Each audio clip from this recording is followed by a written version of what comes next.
السلام عليكم ورحمة الله وبركاته. اللهم صل وسلم وبارك على سيدنا محمد. اهلا بيكم حبايب قلبي معايا في وصفة جديدة من وصفات مني.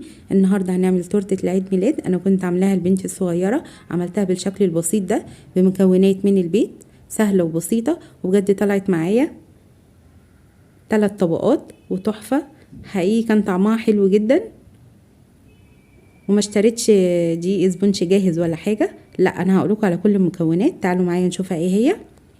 دي المكونات اللي انا هشتغل بيها.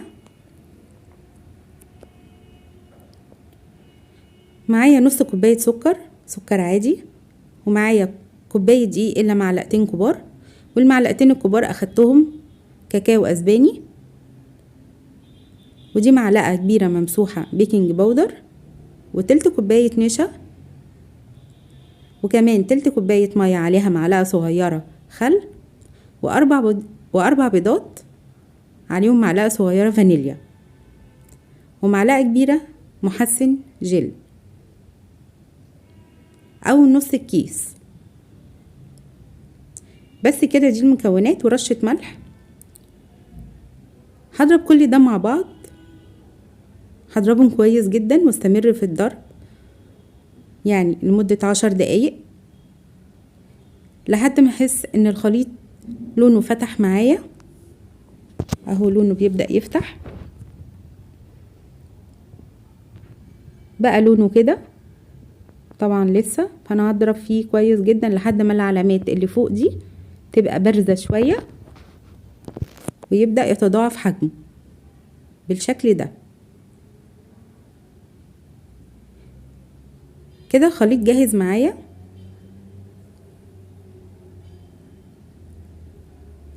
جبت صينية وسط بطنتها بورق زبدة ونزلت بالخليط وهوزعه كويس جدا بالشكل ده، وخلي بالي من الجناب، اتأكد ان هو اتوزع في الصينية ككل.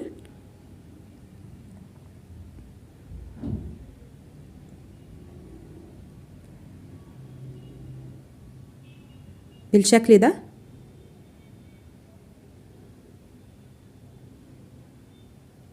خلاص. كده هبدأ اخبطها كده على الرخامة خبطتين عشان لو فيها اي فراغات من جوه تطلع.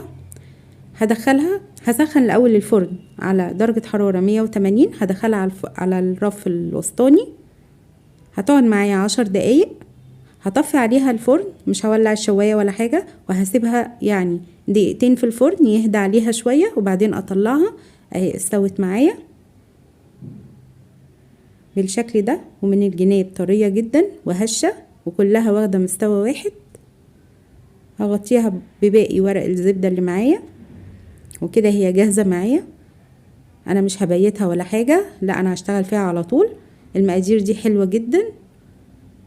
بعد ما سبتها شوية يدوب بس تهدى من الحرارة، هبدأ بقى انضفها من فوق واشيل الطبقة اللي فوق، وقطعتها على 3 بالشكل ده، 3 طبقات، وهسيبها شوية لحد ما اعمل الحشوة بتاعتها.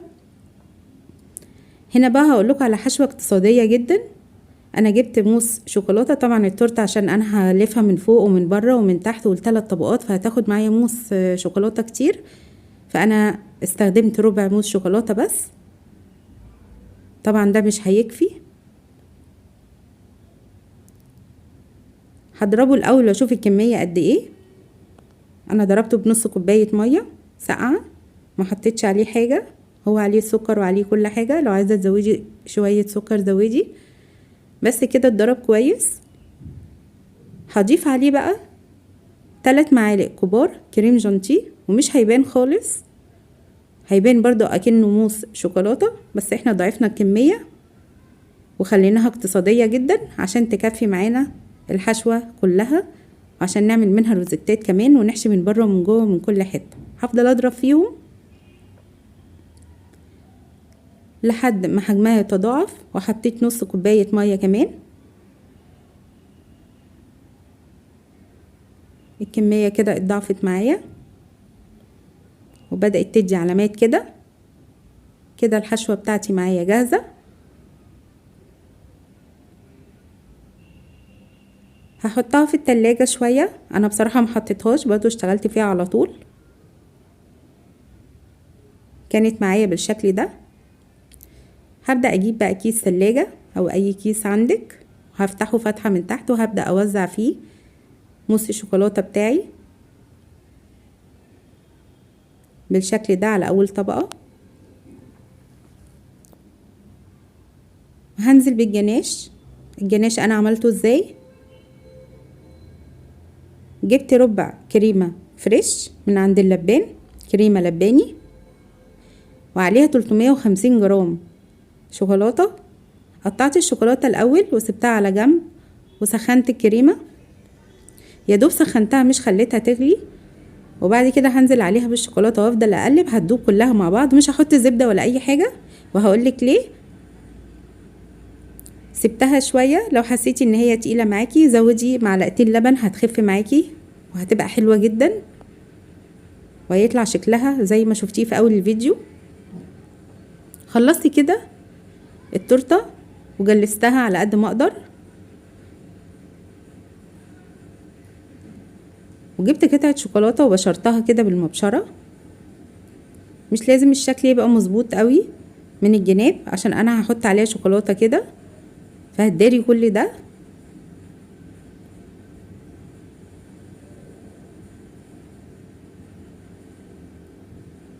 لو مش عايزه الخطوه دي ممكن تعمليها عادي باي ورقه او باي مسطره وتساوي الجناب بالشكل ده. وبعد كده بدأت على الحرف اعمل الروزيتات، ولما تيجي تحطي الشوكولاته يا ريت تخليها على الحرف بالظبط علشان الروزيتات تثبت على التورته من فوق، ويبقى شكلها النهائي يبقى كويس بالشكل ده. كده انا خلصت الروزيتات وعطيه شكل حلو معايا جدا. جبت كده شوكولاته بسيط جدا ورشيتها على الجناب من فوق. طبعا التزيين ده يرجع لك انتي، احنا بندي بعض افكار. انا حبيت اعملها بابسط طريقه عشان لو لسه مبتدئه تعرفي. بس كده بقى شكلها معايا كده. جبت باقي الجناش معايا، بصوا سايب ازاي حلو قوي، وهنزل بيه على الكيكه من فوق. طبعا انا عامله الروزيتات دي مش سايبه فيه فراغات خالص علشان الكيكه ما تنزلش من الجناب، وخلي طبقه حلوه كده من الجناش على وش الكيك من فوق، عشان لما نيجي نقطع يبقى في طبقات من الكيك ومن الموس الشوكولاته ومن الجناش كمان، هتبقى شكلها حلو جدا زي ما طلعتها ووريتها ليكي. بس كده هدخلها بس التلاجة شويه، وهبدأ ازينها من فوق. لو مش عايزه تزينيها هتخليها كده برضو شكلها حلو جدا.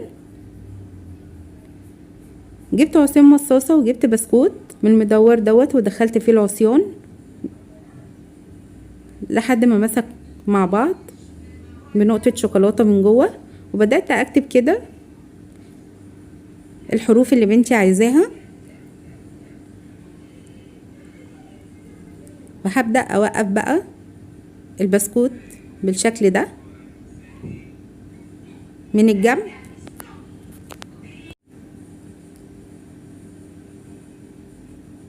بس كده عملت البسكوت.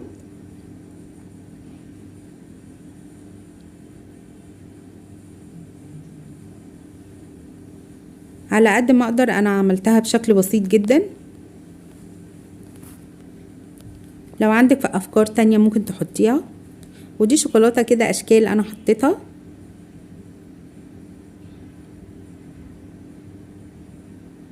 اخدت 2 كده وحطيتهم بالشكل ده، وده شكل فراشة.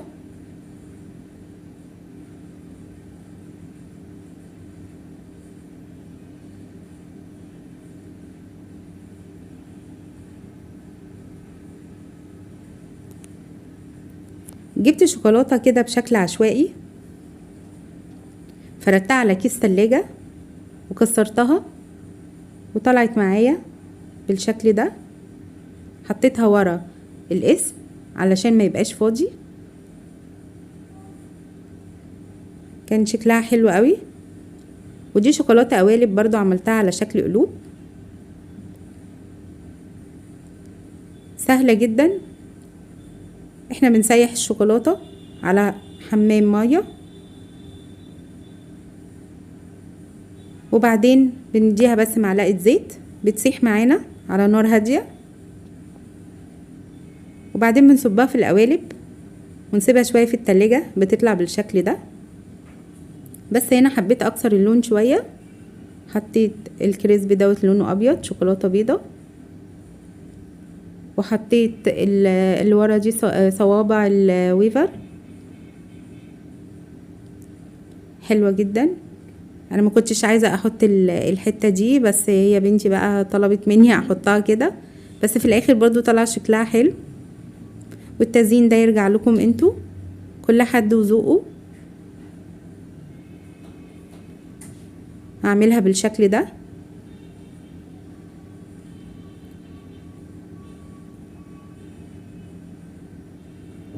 حلوة جدا. بس كده، وهبدأ بقى على الحروف احط الكريسبي بقى التاني اللي لونه بني. الكريسبي دوت كان فيه علبة فيها ابيض وبني مع بعض، كانت رخيصة جدا يعني، وفيها كمية حلوة جدا، كانت ب10 جنيه. فبجد التزيين ده ما كلفنيش اي حاجة خالص، وطلع ده الشكل النهائي بتاعها بجد تحفة. وانا ما سقيتهاش ولا حاجة، ومضطرتش ان انا ابيت الكيكة لتاني يوم علشان تطرى معايا. لا، هي المكونات دي حلوة جدا انك تستعمليها على طول، بجد كان طعمها رهيب. جربوها هتعجبكم جدا. بصوا الجناش طري ازاي،